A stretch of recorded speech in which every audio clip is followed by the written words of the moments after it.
Fala galera, meu nome é Davi Caldas, eu sou um dos criadores e articulistas do blog Reação Adventista e de vez em quando gravo alguns vídeos neste canal. Hoje eu queria fazer um desabafo, né? E o meu desabafo é o seguinte: eu detesto dois grupos no que diz respeito à discussão sobre Ellen White, certo? Esses grupos eles são antagônicos, né? São extremos opostos, mas eles agem de uma maneira muito parecida, né? Um desses grupos são os adventistas fanáticos por Ellen White, né? Eles citam Ellen White o tempo todo e de uma maneira totalmente errônea. Quando eu digo errônea, eu digo contrária à nossa teologia oficial, a teologia da Igreja Adventista do Sétimo Dia, contrária aos próprios escritos de Ellen White, contrário à Bíblia, contrário à sola escritura, contrário ao protestantismo, etc., né? E você tem um outro grupo, que é o extremo oposto, que são os que não são adventistas e são críticos de Ellen White, né? E eles também falam em Ellen White o tempo todo, né? Eu sou adventista há 8 anos, e é muito comum eu debater na internet em relação a doutrinas como sábado, que é uma das doutrinas principais distintivas da Igreja Adventista do Sétimo Dia, ou mortalidade da alma, enfim, né? E muitas vezes, quando eu estou debatendo, né, a gente está falando, por exemplo, sobre sábado, e aí a pessoa vem do nada e fala sobre Ellen White, né, o crítico, né? E eu fico assim, gente, mas eu não estou falando de Ellen White, eu estou falando de sábado, a discussão é bíblica, a discussão não é sobre Ellen White, não foi Ellen White que criou o sábado, né? Mas o cara quer falar sobre Ellen White, né? Então você tem o crítico, né, que faz esse tipo de, tem esse tipo de postura, né, faz esse tipo de coisa, e você tem dentro da Igreja Adventista o fanático, né? E os dois são muito parecidos, né? Teoria da ferradura, né? Ou a ideia de que os opostos se atraem, né? Eu acho que tanto os fanáticos quanto os críticos eles deveriam estar sempre juntinhos, de mãos dadas, porque eles se merecem. Mas eu gostaria de comentar sobre alguns vícios desses dois grupos, né, e explicar por que eles estão errados, né? Eu vou começar pelos fanáticos por Ellen White, né, os adventistas, né? Afinal de contas a gente tem que começar pelo próprio povo, né? Então aí vai a autocrítica desse vídeo, né? Eu separei aqui 5 pontos que são muito errôneos, né, de pessoas que são fanáticas por Ellen White, né? Eu vou chamar esse pessoal de Sola White, certo? O primeiro problema desse pessoal é que eles costumam fazer pregações totalmente baseadas em Ellen White, né? Então, em vez de eles terem um texto bíblico e o centro da pregação ser o texto bíblico, né, ou ser textos bíblicos, né, não, ele centraliza a sua pregação em textos de Ellen White, né, onde ele vai ficar citando esses textos o tempo todo durante a pregação, né, e a pregação dele é basicamente só isso, né, citar textos de Ellen White, né, e fazer alguns comentários breves, né. Ou então nem citar, mas ficar fazendo alusões, o que talvez seja pior ainda, né? Porque pelo menos quando você cita, você sabe de onde a pessoa está tirando, né? Agora, quando a pessoa só faz alusões, você não sabe de onde ela está tirando, né?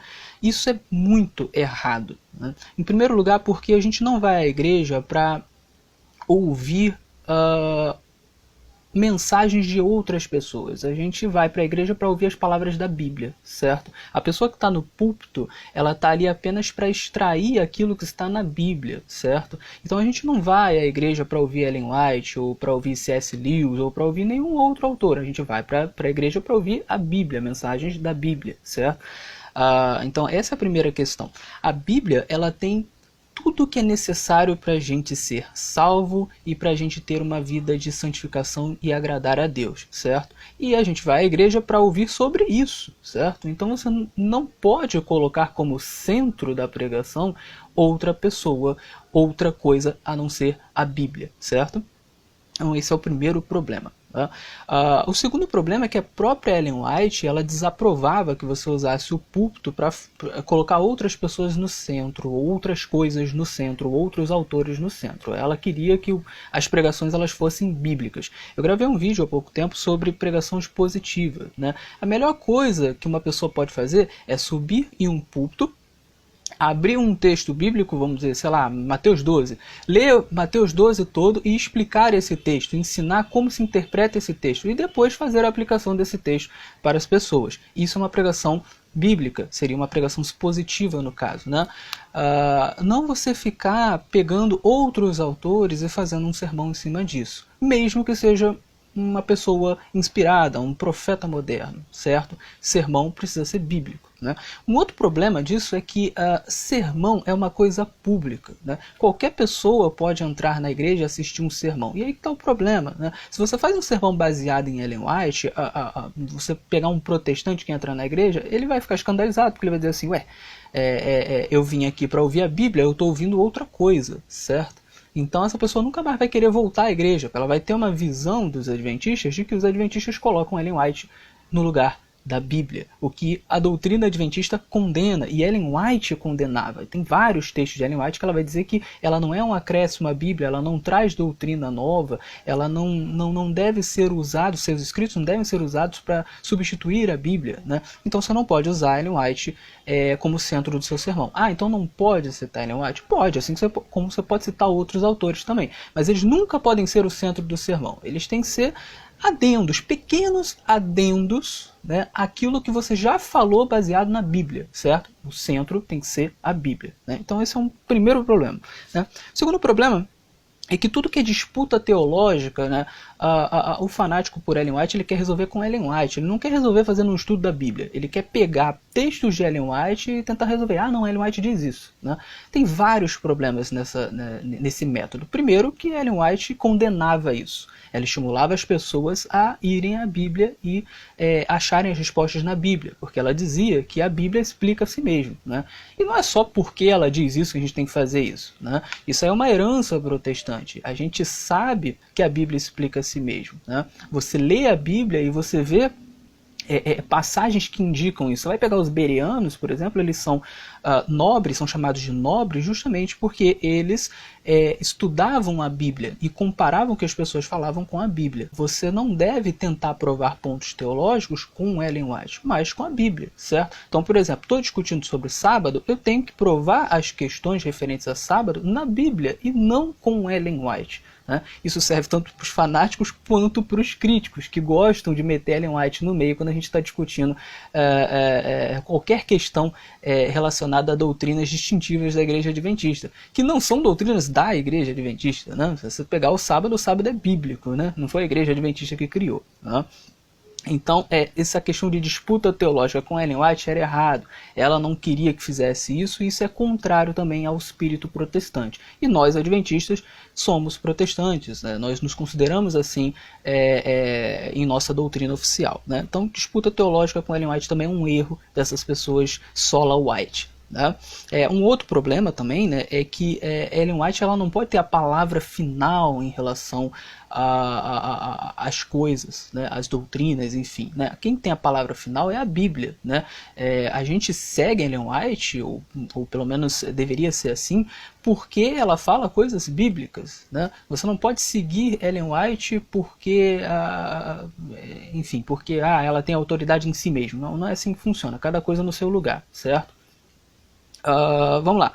Um terceiro ponto muito complicado, né, é o seguinte: essas pessoas, toda vez que elas têm uma dúvida, elas dizem assim, o que Ellen White diz, né? E aí também é um grande problema. Veja bem, Ellen White deu muitos conselhos durante a sua vida, né? E nós entendemos que ela era inspirada, então seus conselhos eram inspirados, né? Ela era uma profetisa moderna, né? Mas veja bem, uma vez que ela não veio para dar novas doutrinas, né, uma vez que ela dizia que a única regra de fé e prática é a Bíblia, então todos os conselhos de Ellen White, eles têm por princípio a Bíblia Sagrada. Ou seja, por trás de um conselho de Ellen White aplicado a determinado contexto, né, você vai encontrar o quê? Um princípio bíblico, né?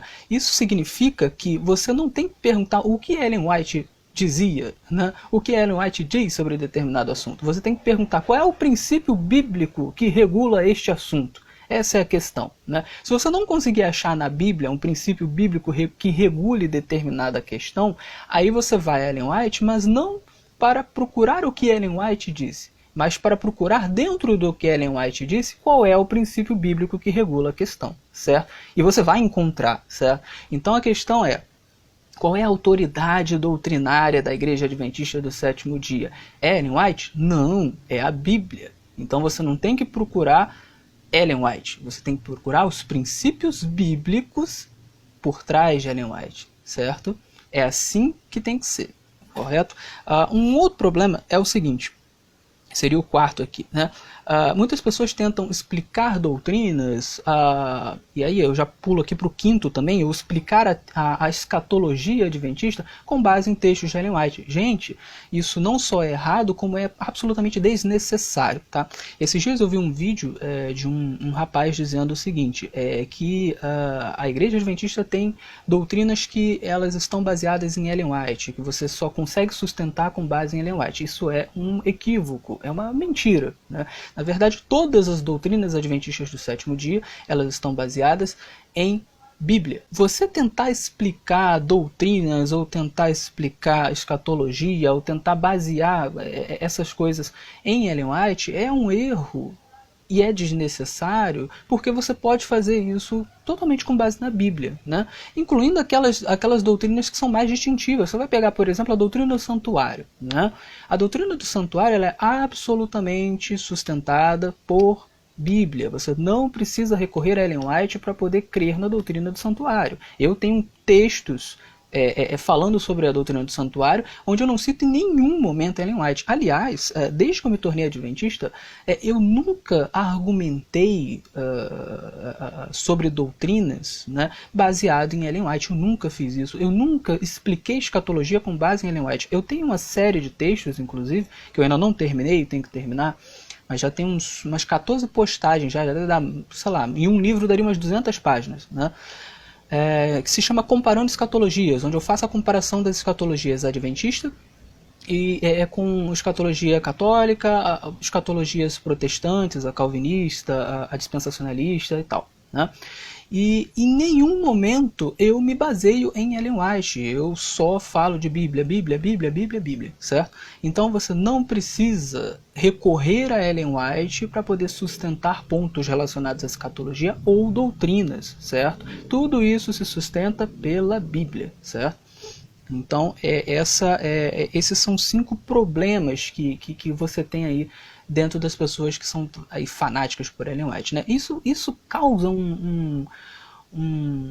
uma dificuldade muito grande para a igreja adventista do sétimo dia. Por quê? Porque quando você vai conversar com um protestante, né, por causa desses fanáticos, o protestante acha que todos os adventistas são desse jeito, né, e que a doutrina adventista coloca Ellen White no mesmo patamar da Bíblia ou acima da Bíblia no que diz respeito à autoridade doutrinária, no que diz respeito à autoridade na escatologia e etc, né? Então fica a impressão para os outros que a gente não consegue fazer nada sem Ellen White, que nada da nossa doutrina e da nossa escatologia se sustenta sem Ellen White, que é uma grande mentira. Falei aqui sobre os vícios do pessoal fanático por Ellen White, eu gostaria de falar agora sobre os vícios dos críticos de Ellen White. Um problema dos críticos é justamente a ideia errônea de que nós temos doutrinas que se baseiam em Ellen White, né? Aqui existe uma confusão que eu já comentei em outro vídeo e também em muitos textos meus entre doutrina e informação. Veja bem, Ellen White, de fato, nos seus escritos, ela traz algumas informações que não estão na Bíblia, né?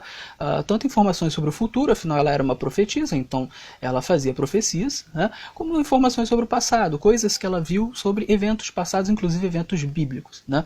Só que essas informações, elas não são doutrina. Qual é a diferença entre doutrina e informação? Doutrina são fatos sobre Deus, sobre salvação, sobre santificação, que são básicos, são fundamentais. Isso são doutrinas. Então a gente pode colocar aqui onipotência, onipresença, onisciência divina, salvação pela graça mediante a fé, a volta de Jesus, enfim, essas questões são doutrinas, correto? Informações são detalhes, são coisas que não formam doutrina, nem criam doutrina nova, né? São detalhes que não alteram em nada as doutrinas que já existem, certo? Então, por exemplo, a maioria dos cristãos acredita que Paulo morreu decapitado. Isso não está na Bíblia, mas isso é uma informação, né? Pode ser verdade, pode não ser, provavelmente é, né? E se for, não altera em nada as doutrinas da igreja, né? Não altera a salvação pela graça mediante a fé, não altera a onipotência divina, não altera o fato de que a Bíblia é a palavra de Deus, e etc. Então, isso é informação, certo? Ellen White tem informações. Aí alguns críticos vão dizer assim, olha, mas as informações que Ellen White dá não são informações que você consegue comprovar, por exemplo, historicamente. Você tem que crer pela fé, porque são informações proféticas. Então isso feriria a sola escritura. Mas existem dois problemas aí. Primeiro, sola escritura ela está relacionada à questão doutrinária, né? Você não pode ter doutrinas baseadas em outras fontes que não sejam a Bíblia, certo? Então não importa se as informações que você crê, né, que não são doutrina, elas vêm de fonte profética, né, ou vem de fonte histórica, arqueológica, isso não importa, né? Porque não é doutrina, é informação, logo isso não altera em nada as doutrinas. Então isso não deveria ser encarado como algo que fere a sola escritura. Esse é o primeiro ponto, né? O segundo ponto é que não existe na Bíblia nenhuma passagem que indique que profetas modernos não poderiam trazer novas informações. Você até encontra na Bíblia passagens que indicam que ninguém poderia trazer novas doutrinas, né? Que ninguém poderia trazer novas coisas relacionadas à salvação, ou relacionadas à natureza de Deus, ou relacionadas ao caráter de Deus, ou relacionado à inspiração bíblica, enfim. Ninguém poderia trazer novas coisas em relação a isso, doutrina, certo? Mas não há uma passagem bíblica que diga assim, que nenhum profeta poderia trazer informações novas, certo? Uma outra questão é que a própria Bíblia fala sobre profetas extracanônicos, ou seja, aqueles profetas que eles não têm nenhum livro escrito na Bíblia, né? Eles não viraram cânon, né? Você vai pegar Ágabo, você vai pegar Ulda, você vai pegar Ido, enfim, tem um monte, né? Eu já falei isso em outros textos, em outros vídeos, né? Alguns desses escreveram livros, certo? E esses livros eram inspirados, né, e tinham detalhes adicionais, ou seja, detalhes que não estavam na Bíblia, né? Eu vou ler aqui uma passagem apenas, tem outras, mas eu vou ler uma que é a de 2 Crônicas 9:29, né? Olha o que diz 2 Crônicas 9:29, né?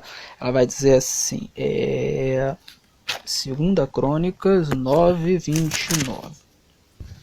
Ela vai dizer assim: quanto aos demais atos de Salomão, tanto os primeiros como os últimos, não está tudo escrito no livro da história de Natã, o profeta, e na profecia de Aías, o silonita, e nas visões de Ido, o vidente, a respeito de Jeroboão, filho de Nebote? Então veja bem, esses profetas, que são citados em outros lugares da Bíblia também, mas que não escreveram nenhum livro bíblico, né, eles escreveram livros que não entraram no cânon, né? Mas eram livros inspirados, né? E eram livros que tinham detalhes adicionais, por exemplo, sobre a história de Salomão, entende? Então veja bem, vamos dizer que esses livros fossem encontrados hoje, né? Eles deveriam ser incluídos na Bíblia? Eu creio que não, o cânon já foi fechado há muito tempo, esses livros nunca foram importantes para a salvação, santificação, nunca foram essenciais, né? Então eu acho que não deveria entrar na Bíblia. Mas isso muda o fato de que eles foram inspirados? Não, os homens que escreveram eram profetas, eram inspirados. E os detalhes adicionais desses livros a gente pode acreditar? Pode. Isso é quebrar a sola escritura? Não, são apenas detalhes. Com certeza nesses livros não haveria nenhuma doutrina nova. Até porque se houvesse, essas doutrinas esses livros estariam incluídos na Bíblia, né? Então não faz sentido você encarar a sola escritura como algo que não permite que profetas tenham visões com detalhes adicionais, certo? Sola escritura não é isso. Sola escritura tem a ver com doutrina. Alguém pode dizer assim, tá bom, mas esses profetas extracanônicos, eles foram citados na Bíblia. Então se a gente achasse, por exemplo, os livros dele, a gente creria porque está escrito na Bíblia. Agora, Ellen White não está escrito na Bíblia, não tem o nome de Ellen White na Bíblia. Isso é verdade. Assim como também não tem escrito na Bíblia o nome dos profetas, dos 10 profetas, de 12 profetas que tem em cada igreja pentecostal, certo? Tem um monte de pessoas que têm o dom de profecia, um monte de pessoas que tiveram o dom de profecia ao longo dos séculos, e esses nomes não estão na Bíblia, até porque se tivessem todos esses nomes na Bíblia, a Bíblia não seria uma Bíblia, seria um catálogo de páginas amarelas, né? Um catálogo de nomes e telefones. Obviamente, a Bíblia ela não tem como intuito falar sobre essas pessoas todas, profetizar sobre essas pessoas todas, mas ela fala no genérico, ela fala que pessoas teriam o dom de profecias ao longo dos séculos. Então, ao longo de 2000 anos, você teve pessoas que tiveram o dom de profecia, certo? Então, assim, se a Bíblia fala que pessoas teriam o dom de profecia, então a gente tem que, quando alguém aparece, com o dom de profecia, a gente tem que avaliar para ver se essa pessoa de fato é um profeta, e se for, a gente crê no que essa pessoa diz, certo? Agora, sabendo que, uma vez que a nossa única regra de fé e prática doutrinárias é a Bíblia, então qualquer pessoa que apareça como profeta, ela não vai trazer nenhuma doutrina nova. Então, mesmo que você não consiga crer nessa pessoa, vamos dizer que você diz assim, olha, eu não consigo crer em Ellen White. Tá, você não está perdendo nada em matéria de salvação, em matéria de santificação, porque tudo isso está na Bíblia. A Bíblia é suficiente para isso, certo? Então, nós não estamos falando aqui de salvação e santificação. Óbvio, o profeta de Deus, ele sempre traz mensagens que vão ser relevantes para determinados contextos, que vão ser relevantes para determinadas situações, questões, né? Mas não estamos falando questão de salvação, de santificação, nada disso. Para isso, a Bíblia é suficiente, certo? Uma outra questão interessante é o seguinte, a definição de sola escritura, ela fica mais clara quando a gente vai fazer uma análise histórica de como ela foi resgatada. Eu digo resgatada porque a sola escritura ela é bíblica, certo? Eu tenho até um texto sobre isso, se eu lembrar eu vou colocar aqui na descrição do YouTube, né? A sola escritura é bíblica, mas ela foi esquecida ao longo dos séculos quando a Igreja Católica, a Igreja Romana, ela dominava o cenário cristão, né? E aí quem vai resgatar esse princípio são os reformadores, Lutero, Calvino, esse pessoal, né? E o que acontece, né? Como é que surge inclusive como é que surge esse termo, né? Essa expressão sola escritura, né? Ela surge de dois problemas que existiam, certo? O primeiro problema era o seguinte, a Igreja Católica, ela se considerava a única com condições e capacidade de interpretar a Bíblia Sagrada. Por isso, ela restringia bastante a leitura da Bíblia, né? Geralmente só os sacerdotes ou pessoas muito ricas liam a Bíblia, né? E só eles estavam autorizados a interpretar, né? Então você tinha esse primeiro problema, né? Você não tinha acesso direto à Escritura. Você tinha que ter acesso a um padre, a um sacerdote, para que ele lesse e interpretasse para você. Esse era um problema, né? A igreja não incentivava a leitura e a interpretação pelos seus fiéis, certo? Um segundo problema é o seguinte, haviam muitas doutrinas que elas não tinham base nas escrituras, porque a Igreja Católica ela não acredita na sola escritura até hoje, né? Ela acredita no tripé Bíblia, magistério, tradição, né? Onde o magistério é composto aí pelos seus cardeais, bispos e principalmente o Papa, né? Você tem a tradição, que é a tradição da Igreja Católica, e você vai ter aí a Bíblia. Os três, na concepção católica, têm a mesma autoridade doutrinária. Isso significa que você não precisa que as doutrinas católicas estejam baseadas na Bíblia. Elas podem estar baseadas só na tradição ou só no ensino do magistério. Então, por exemplo, você não vai encontrar na Bíblia a doutrina da infalibilidade papal, de que o Papa é, em matéria de doutrina, infalível, né? Você não vai encontrar isso na Bíblia. Você não vai encontrar na Bíblia a doutrina do purgatório, né? Você não vai encontrar na Bíblia a doutrina de que você precisa orar pelos mortos, né? Você não vai encontrar na Bíblia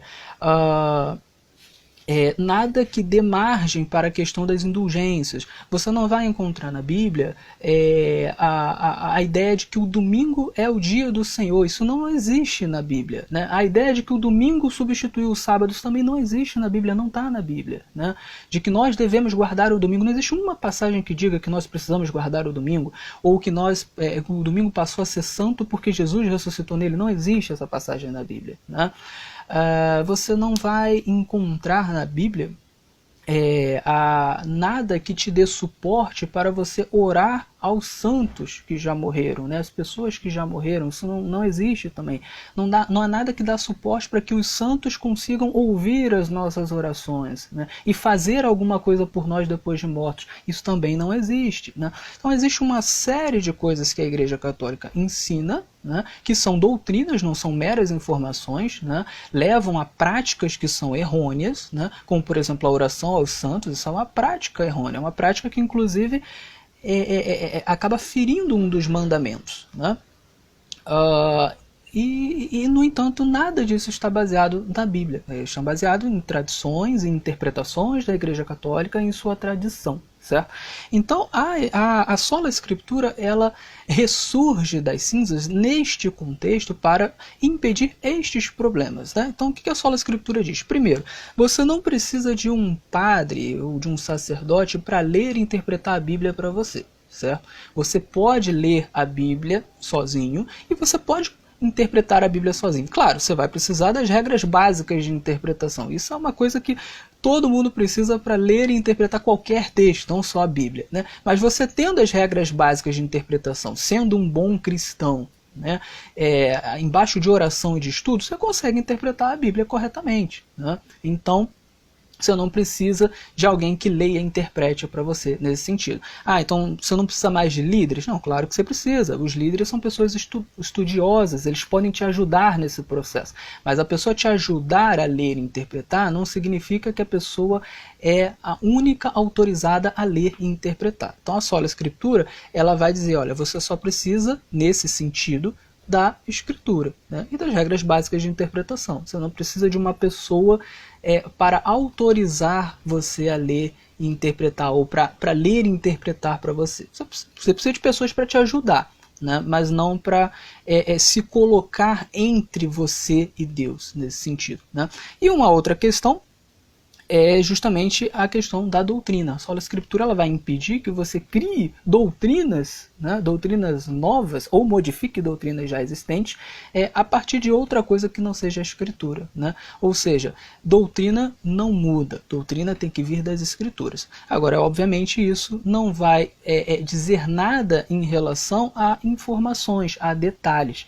Davi, eu não consigo crer nesses detalhes. Tudo bem, não tem problema. O que você não pode é dizer que tais detalhes ferem a sola escritura, porque a sola escritura está relacionada à doutrina, ela não está relacionada a detalhes, a informações, certo? Então você é livre para crer ou não crer, a sua salvação não depende disso, a sua santificação não depende disso, você é livre para crer ou não crer, mas você não pode torcer o significado de sola escritura, certo?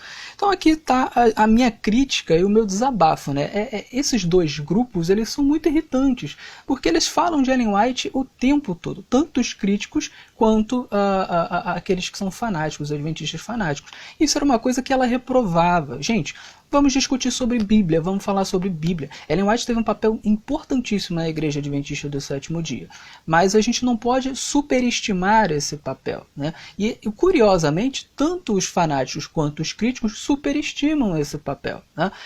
Quando, por exemplo, um crítico diz a doutrina do santuário ela não se mantém de pé sem Ellen White, ele está superestimando Ellen White, né? Porque a gente não precisa de Ellen White para poder sustentar a doutrina do santuário. Aliás, eu vou gravar um vídeo sobre doutrina do santuário qualquer dia desse. Né? Mas você só precisa das passagens bíblicas. Daniel 7, Daniel 8, Hebreus 8, 9, 10, Apocalipse 11, né? Levítico 16, são as passagens-chave para você entender que existe um santuário no céu, que as funções típicas do santuário terrestre, elas têm uma relação com as funções antípicas no santuário celestial e por aí vai. Né? Então, aqui fica o meu apelo, tanto aos críticos quanto aos fanáticos por Ellen White. Vamos discutir Bíblia, vamos colocar a Bíblia no centro, vamos colocar a Bíblia em primeiro lugar. Ellen White passou a vida inteira falando isso. E o que os críticos e os fanáticos por Ellen White fazem? Tudo contrário do que ela disse. Né? Eu sou adventista há 8 anos, eu nunca precisei recorrer a Ellen White para poder debater teologicamente, para fazer sermão, para entender quais são os conselhos que a Bíblia me dá, para explicar doutrinas e para explicar escatologia. Né? Então eu sugiro, né, que os críticos e os fanáticos também não façam isso. Vamos discutir Bíblia, que é muito melhor, muito mais legal, muito mais divertido e está muito mais de acordo com o protestantismo, com a doutrina adventista, e eu acho que é assim que a gente tem que trabalhar, certo? Esse é o vídeo de hoje, eu espero que vocês tenham gostado. Se gostaram, por favor, ativem o sininho, curtam, compartilhem, e é isso aí, tamo junto, um abraço!